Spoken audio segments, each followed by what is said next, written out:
is time. It is time to brew your best beer. The 2017 SJPorr Challenge Gold sponsors. Bouncer, keeping the dregs out with their inline filter for homebrewers. The Brew Bag, simply the best way to brew great beer in your home. Yakima Valley Hops, with over 140 hop varieties available. Omega Yeast Labs, supplying homebrewers with high-quality yeast.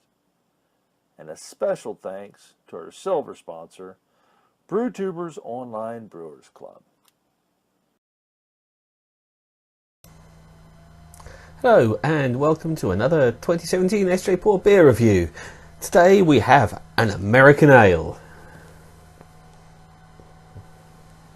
So this is 73B-37J-24Z. We have a little bit of information on this one.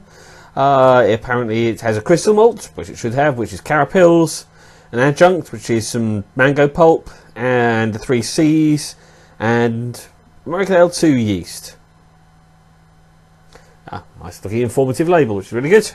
Right, let's do the important bit and get this into a glass so we can get on with tasting it.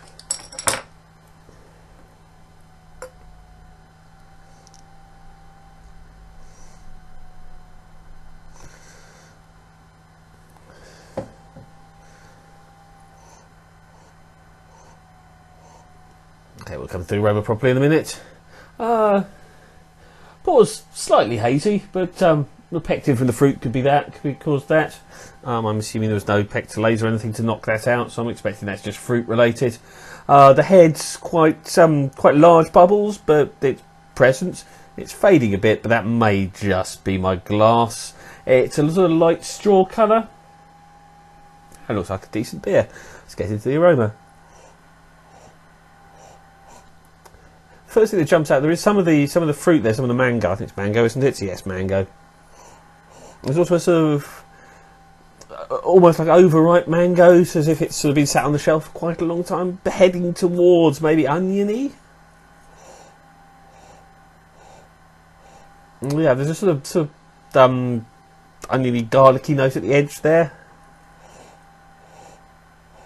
Maybe a hint of sulphur.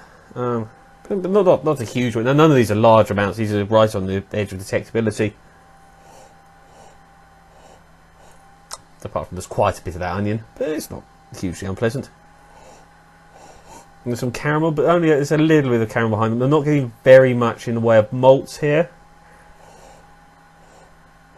And there's no off aromas. There's no DMS, diacetyl, or any of those things.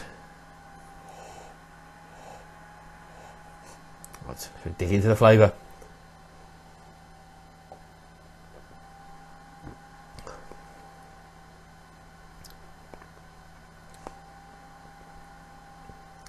The mango is still there in the flavour, which is quite pleasant. I'm not getting a huge amount of the sort of more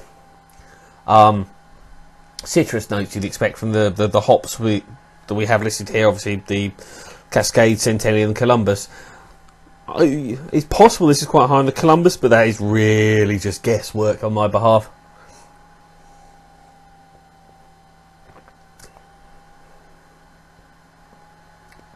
And then maybe the slight chlorophenolic hint. Well, not enough to be off-putting, but there's a little bit of something a little bit chemically there.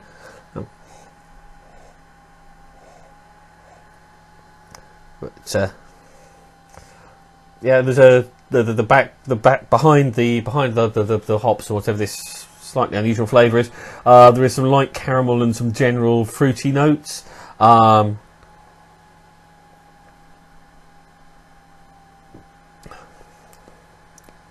Backed by some quite nice, almost herbal bitterness at the end of it that lingers quite nicely. It's a moderate to high level of bitterness. There's no obvious alcohol there. The mouthfeel is low to medium, maybe up medium.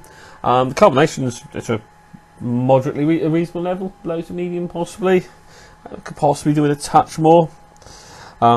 Yeah, overall quite a drinkable beer with a few slightly unusual aromas and flavours there, but nothing. I've tasted a hell of a lot worse than that.